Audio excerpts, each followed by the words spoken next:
Peace and love, Hotep, and welcome back, brothers and sisters, for another edition of Truth Seekers, and this is going to be part 3 to why we need to put down Christmas. Okay, now in this part, what I want to do is I want to go over everything I went over with y'all last year with the PowerPoint. I put together a small PowerPoint presentation. I think it was only like maybe 3 clips, maybe 4. I don't even think it was 4.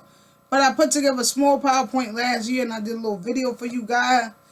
I'm going to leave the link to that video at the end of this video. So for those of you that want to go back and watch it, you can go back and watch that.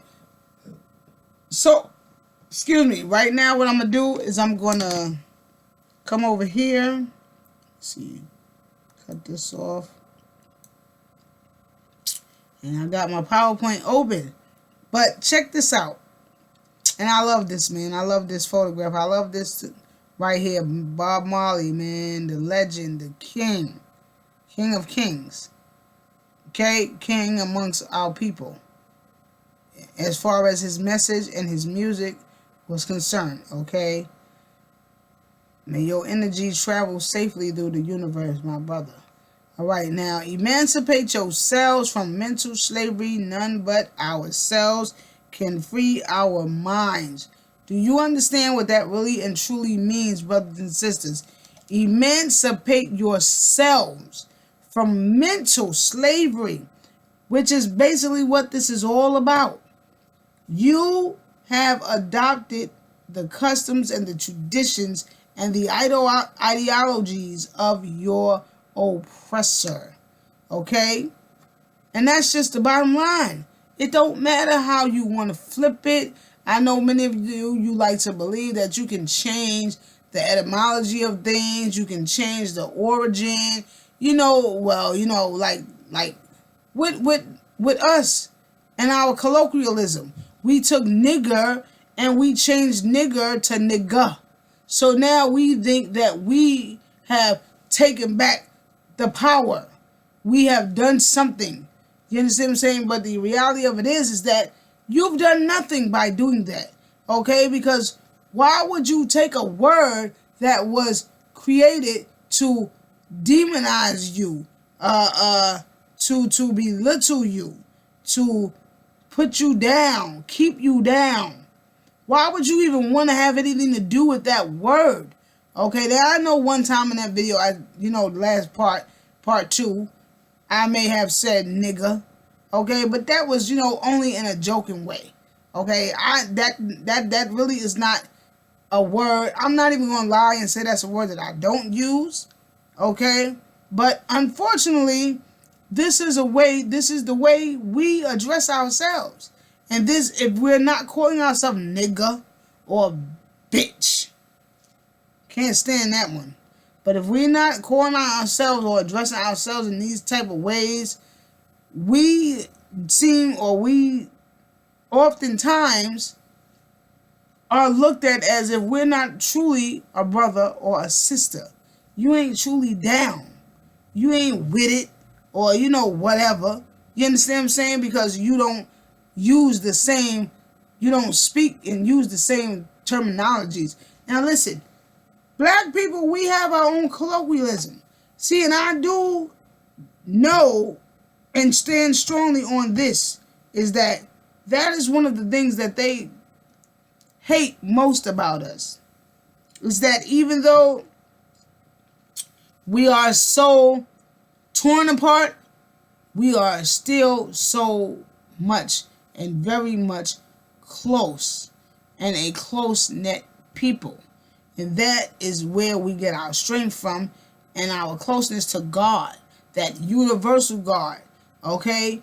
That is where we get our strength from, and they can't break that. And we just have this, style about us. We have this thing about us. Black people, you know what I'm saying? We got our own walk. We got our own swag. You understand what I'm saying? Our own colloquialism, our own language. You understand what I'm saying? They gave us their language, the king's language, the queen's language. Okay, and we took it, and over time, throughout the ages, throughout the decades, throughout the centuries. We took that and we formed it, and from that we concocted or created our own identity. So now the way we greet one another, the way we talk to one another, which also is a ceremony, okay? It's a ceremony. The way we greet one another, that is a ceremony, okay? That's what that is. Not a ceremony, but that's a ritual. That's a greeting ritual, okay? And then when we, now if you add music to that, okay, and then that becomes dance, okay? And then from that, that becomes a ceremony, okay? But basically, that's what it is. You understand what I'm saying? And that's something about us they've never been able to take from us. Okay? Even when they were beating us and enforcing their religion upon us. Forcing us to adapt to their religion, take their religion as our own. Give it to our babies, give it to our unborn child, give it to our grandchildren. Even then, even in the midst of all that, we still retained much of our own ancestral customs, traditions, and beliefs or cultures. Okay? It was not until the 1900s, the 19th century, when black people, not 1900s, I meant to say 19th century, but it was not until the 19th century that we fully and truly adopted Christianity. So what y'all think we was doing all before then? Well, for most of the slaves, those that were enslaved, they were still teaching the traditions and the customs and the culture of our ancestor. Okay? Until, I guess, after time, I'm not even going to say I guess. Over time, listen, if you beat somebody and you beat somebody and you beat somebody and you beat somebody, over time, that person may just surrender. And basically, that's what happened with us. We got beat, and we got beat so much, so vigorously, so ferociously, so bad, that over time, many of us, we just decided to, convert. It ain't that bad. We can still, praise God our way, but let's just convert. And that was fine until we actually started praising God their way. You understand what I'm saying? We would sneak away. I just read a little excerpt for y'all in the last part 2. I read a little excerpt from y'all from an actual slave's mouth telling the story of how it was when the slaves wanted to praise. They had to sneak away and go down to a swamp out of sight of the white man. No one should have to do that. And the only reason why one would do that is if one is being forced to not praise their own way. Why wouldn't you want me to praise in my own way? Why wouldn't you want me to commune with God in my own way? In the Bible, it says that they that commune with God, communion in spirit. In spirit, which means that your relationship to God, the way you communicate with God, is a spiritual thing. That's not something that you put in a book. That's not something that somebody is taught. That's not something that you got to go to church to do. God is in you. You were born with God in you. Unless you just a real live demon, and then you wasn't born with no kind of sense of God, a sense of God within yourself, or a sense of God within the universe. Okay, but other than that, you were endowed. You were born with God in you. So to think that you need to look to a doctrine, to think that you need to look and go to a building to find God, what you need to do is you need to close your eyes. You need to meditate. You need to enter into yourself, just like it says in the Bible. Okay, just like it says in the Bible. All right, that's what you need to do. And then there you will find God. Okay, you will find God if you would just enter into yourself. Stop looking in buildings. The Bible tells you right there in Acts 7. Is it Acts 7? The Bible tells you God is not in a building made of hands. That's not where God is. It's in you. But still, you don't believe because you yourself don't feel that divine connection to God. You don't feel that divine connection to the universe. The universe. You don't even feel a part of life. So you just go through the motions from day to day. You know what I'm saying? You here, but you not here. You checked out some time ago. And for many of my brothers and sisters, I know. And I feel your pain. I do. I feel your pain. But I want to see you. I want to see us living the way we were intended to live. Not being hindered. You understand what I'm saying? Not being scorned every time we try to connect with that natural God essence that lives within and resonates within all of us. And, you know, not being ridiculed or shunned or scorned every time you try to identify or embrace your African Aborigine heritage or culture. You understand what I'm saying? That's what I want to see. But I understand that the only way we're going to ever get to that is if we can learn to put this down. Put it down. It really have not done you no good. You got to believe that it's done you good. But let me tell you how it haven't done you no good. I'm going to tell you how it haven't done you no good. Now, I know a lot of people. See, I don't judge nobody. You understand what I'm saying? We all got our own lives to live. We all got our own roads to walk. We all have our own crosses to bear. So I don't judge nobody. You know, what you do to get by your day-to-day life, that's on you, my brother or sister. I have no right to tell you how to get through that because I don't know you. I don't walk in your shoes. I don't live your life. Not vice versa. Same goes from me to you or you to me. Okay? But I understand that for many of my brothers and my sisters,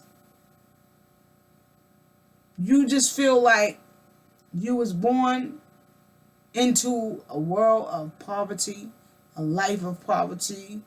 You know, like I expressed in my last video, many of you feel as though my daddy wasn't shit. He ain't never had no money. He was barely around.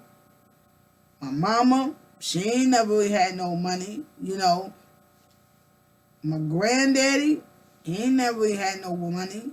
You know, my grandma, you know, and it goes back through generations in your family. And now it's trickled down to you.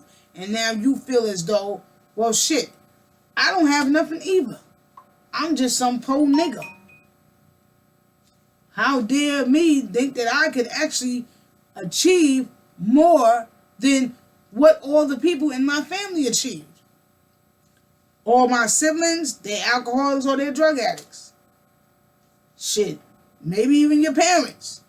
You understand what I'm saying? But I know right now my words are resonating with somebody out there. Somebody out there watching this video, you feel me. And I'm speaking to you right now. Okay? But what I'm saying to you, my brother or my sister, is just because that was the life for your family member, don't mean it has to be your life. Only unless you accept it. Don't accept defeat. Defeat should never be something that you get comfortable with. You should never get comfortable with being defeated, and you should never get comfortable with running. Okay?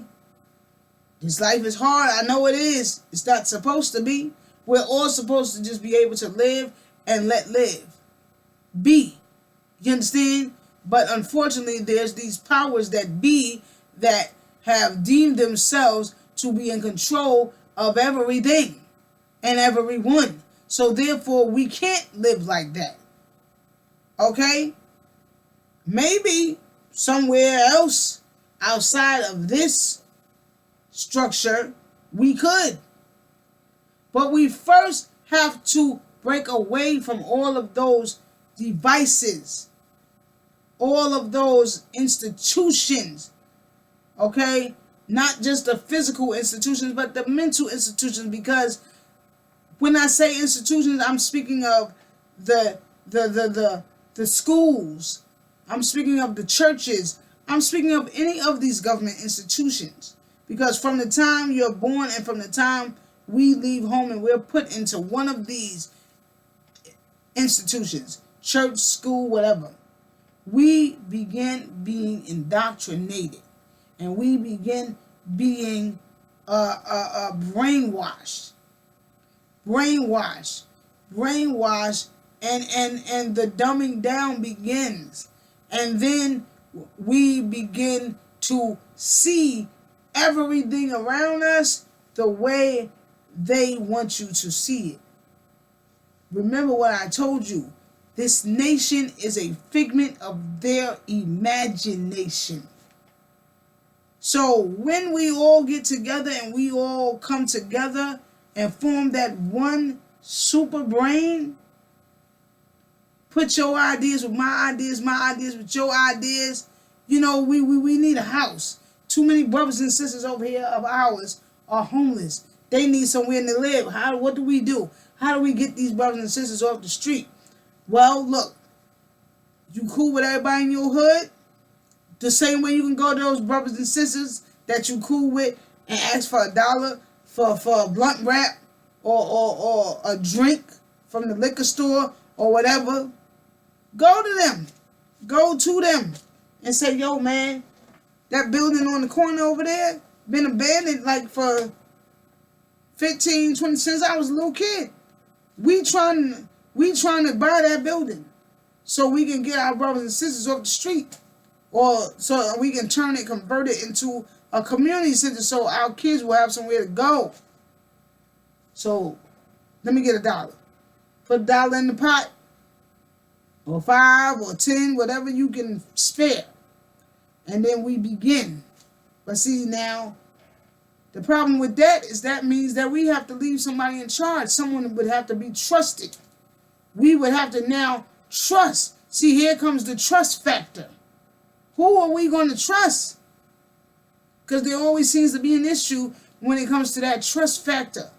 Oh, why you got to hold the money? Who made you the beneficiary? You understand what I'm saying? There's always something with us. And what I'm saying to you is we have to stop all of that. We have to stop all of that. Start thinking like the Asians.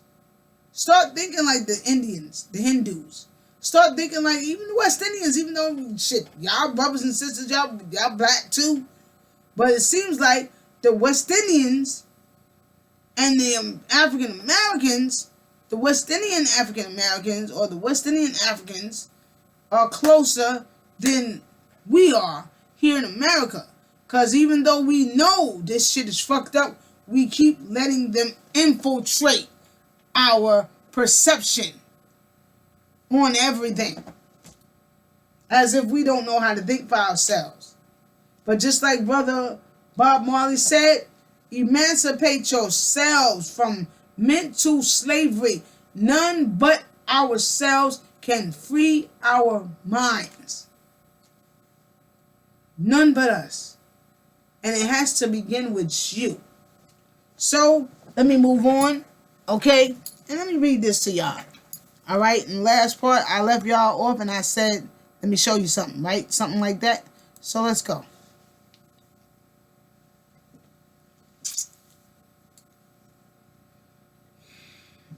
Let me open up. What happened?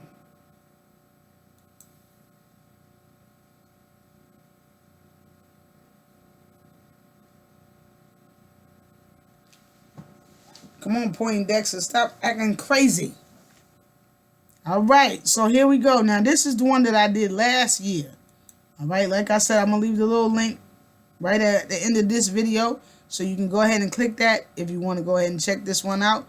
But this is the one I did last year, and I entitled it, Black Family, It's Time to Let Go of the Christ Mass, a.k.a.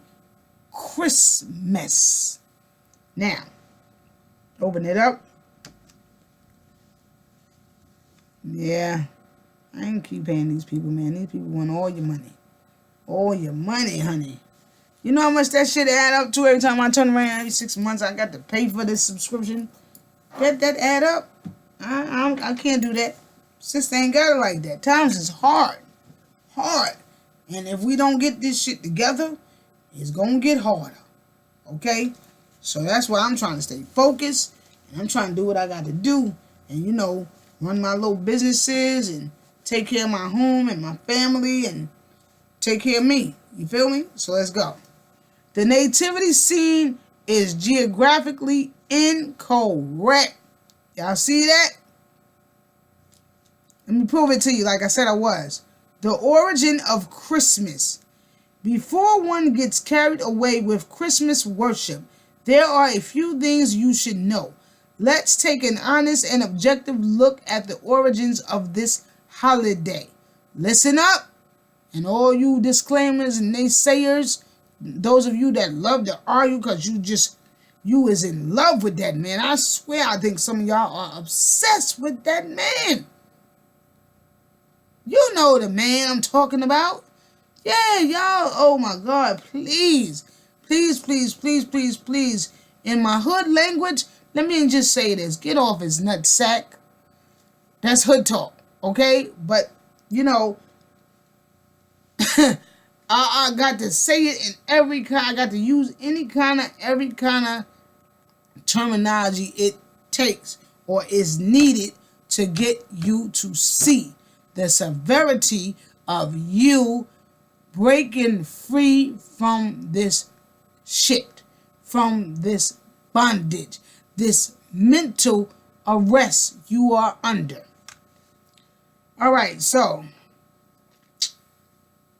let's take an honest and objective look at the origins of this holiday.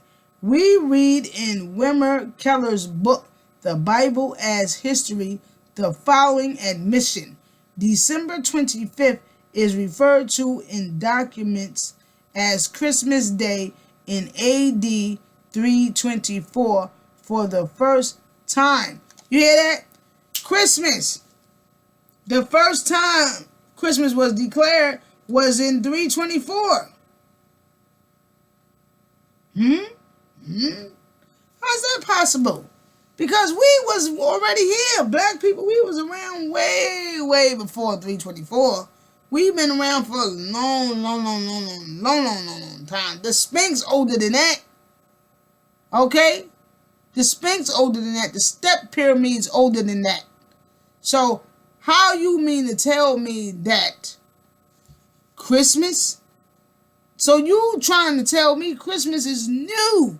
Christmas is young. It wasn't always here. This is what I be trying to get you to see and understand and get through your head. Okay? And you know what? Let me just say this. It's like this. Okay. It's like this. Brothers and sisters don't like to be clowned. See, that's one thing about us black folks. We don't like to be clowned, especially not in front of our peers. You know what I'm saying? Our people. We don't like to be clowned. You feel me? So, if someone was to say to you,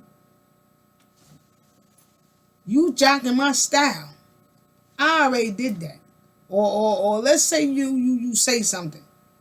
I don't know. Let's say you use a phrase, and one of your peoples be like, "You got that from me.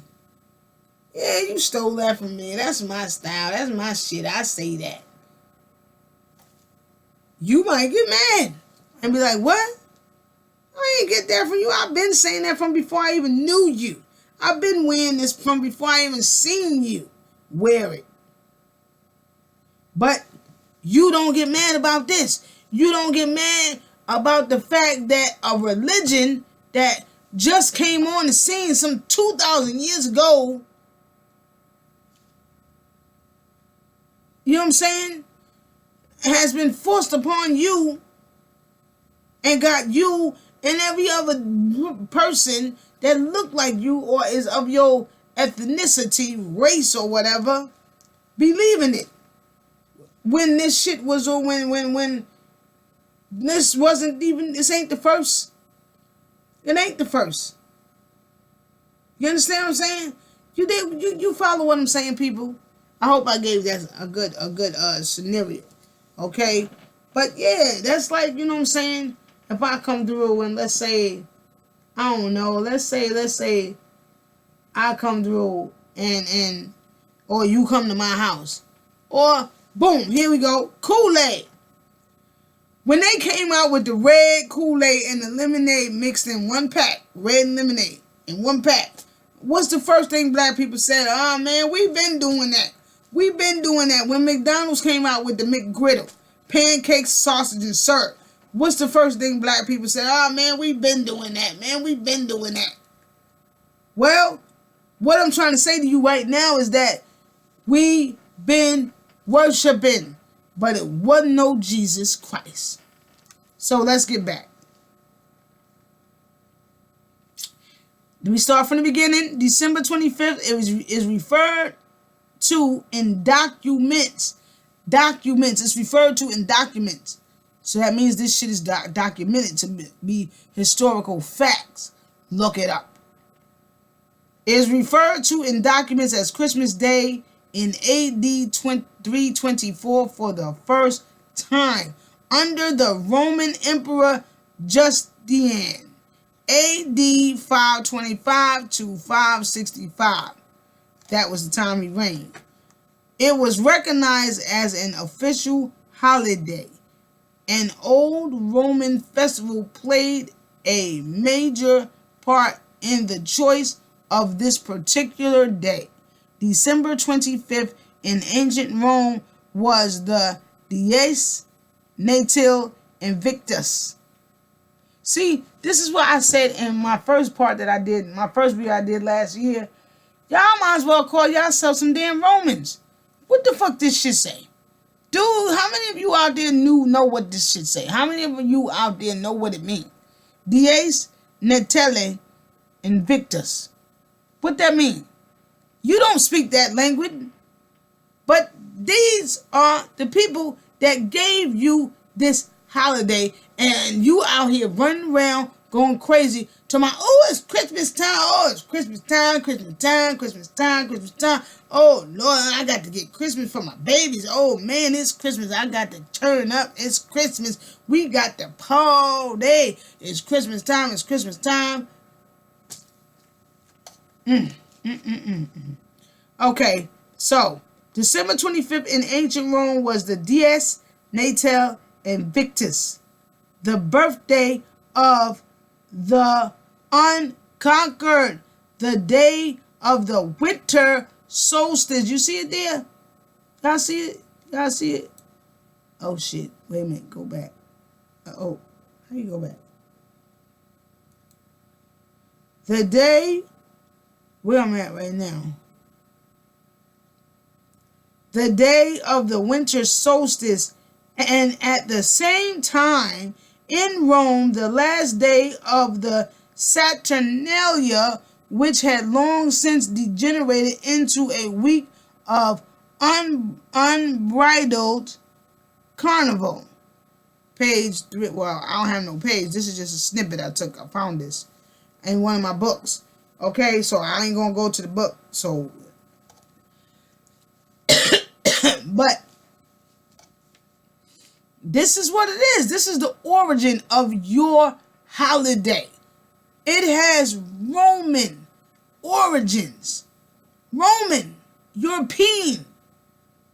Are you a Roman? Are you a European? Or are you a African? Or have they made you denounce being that too? Because so many of you, my brothers and sisters, I know you ashamed to be called an African.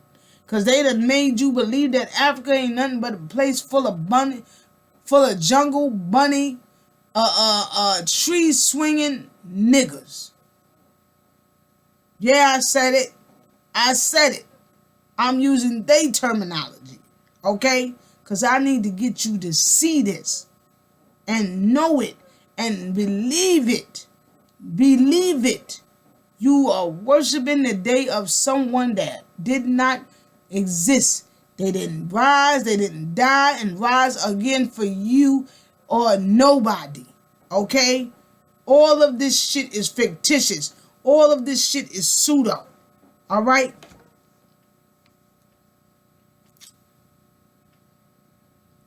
The last day of Saturnalia. Now, I know a lot of y'all don't know what the fuck Saturnalia is. You like Saturnalia? What's that? Look up something known as the Saturnalia Brotherhood. See, you gotta understand that in ancient times, we talking about ancient time, y'all. They ain't have no Webster dictionary yet. They ain't have no thesauruses yet. They ain't have no internet yet. They ain't have no Home Depot, a place with a library, a place where you... Well, you know, in Africa, we had libraries. We did. But these people didn't. They didn't have none of this stuff. Okay? We, black people, African people, are the first people to put documentation on paper. Paper. We invented that. Okay? Recording things in written form. That was us. Look it up. Okay? So when I'm just gotta get you to see, man. Go on ahead and call yourself a Roman. Go on ahead and put you on one of these little outfits and whatnot. You know what I'm saying? Get you some little thing wrapped around your head and put you on some damn cloak or some damn cloth or whatever and some sandals. Cause you's a damn Roman. You is a damn Roman. Okay? You run around here and you still worshiping this stuff. You is a Roman. But anyway, getting back to Saturnalia. Now see, during these times in ancient times, they used to worship Saturnalia. Saturn. Okay? The planet Saturn. Because way back in the day, see the sky that we look up now, it's all fucked up. Because, you know, we got the smog up there. We got all these chemtrails up there. You can't see half the stars. You're lucky if you go outside, depending on where you live, you might see 2 at nighttime. Okay? Because all the smog and chemtrails and shit that's in the goddamn atmosphere in the air. You can't see nothing.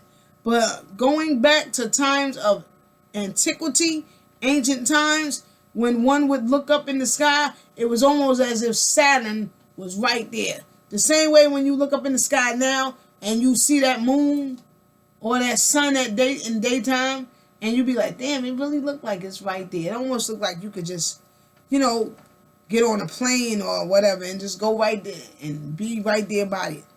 But no. Well, that's how it was with Saturn. Saturn, you could literally see Saturn. And so this is where the word Lucifer comes from. Lucifer. Yeah. For all of you out there that swear to God Lucifer is the devil. Lucifer just means that's all. And this is what was happening at a certain point in time early in the morning when the sun began to come out. You could see the sun coming from behind Saturn. Yep. So back then they was worshiping Saturn. They was worshiping a whole lot of shit back in them days. There was multiple gods. Didn't you know? Okay? Polytheism. Okay? Monotheism is the worshiping of one god. Polytheism is the worshiping of multiple gods. Okay? So there was a lot of things going on throughout ancient time that many of you don't know nothing about. Never even heard about. You ain't even checking for none of this stuff. And I know that's probably why many of you will sit back and you'll be like, well, shoot. That's why that stuff don't matter no more today. Because that was a long time ago and we don't go by that no more because this is 2018, about to be 2019, and that was way back in 500 AD, something like that, and we don't go by that no more. But what you need to understand is that all the very foundation of this whole entire system came upon from the backs of all of these cultures and customs and traditions All of them. So when I say to you that Christianity is not our indigenous religion or tradition, because it ain't. It ain't. I just read to you that 324 AD was the first documented date of Christmas. Okay? Documented. So what was the people doing before then? If I told you that we was here long before that, if I told you the Sphinx is older than that, if I told you the Step Pyramids is older than that, that means we was already here. So what the hell was we doing? Huh? Was we sitting around waiting for a God to come down and save us? Was we sitting around waiting for Christmas Day? Was we? No, we were not. Okay? We wasn't sitting around waiting for none of these events to occur. But we were still here and thriving and doing better off as a people than we're doing now. So, you know what? There's something very wrong with this picture. Something very, very wrong. Okay? So let me keep on going. Let me check my time real quick. All right. Let me keep going. Which had long since degenerated into a week of unbridled carnival. Okay. Doesn't it seem rather strange that the so-called Christian church should choose a day to celebrate the Messiah's birth, which was identified as the day of the birth of the unconquered Son? What did I just say? I just said, let me read it again. Doesn't it seem rather strange that the so-called Christian church should choose a day to celebrate the Messiah's birth, which was identified as the day of the birth of the unconquered Son? This is historical evidence I'm reading to you. Historical facts, documentation I'm reading to you. So you keep sitting around here swearing to God it's about some man. It wasn't never about no man. Before they put Jesus on the cross, it was a lamb on the cross. Huh?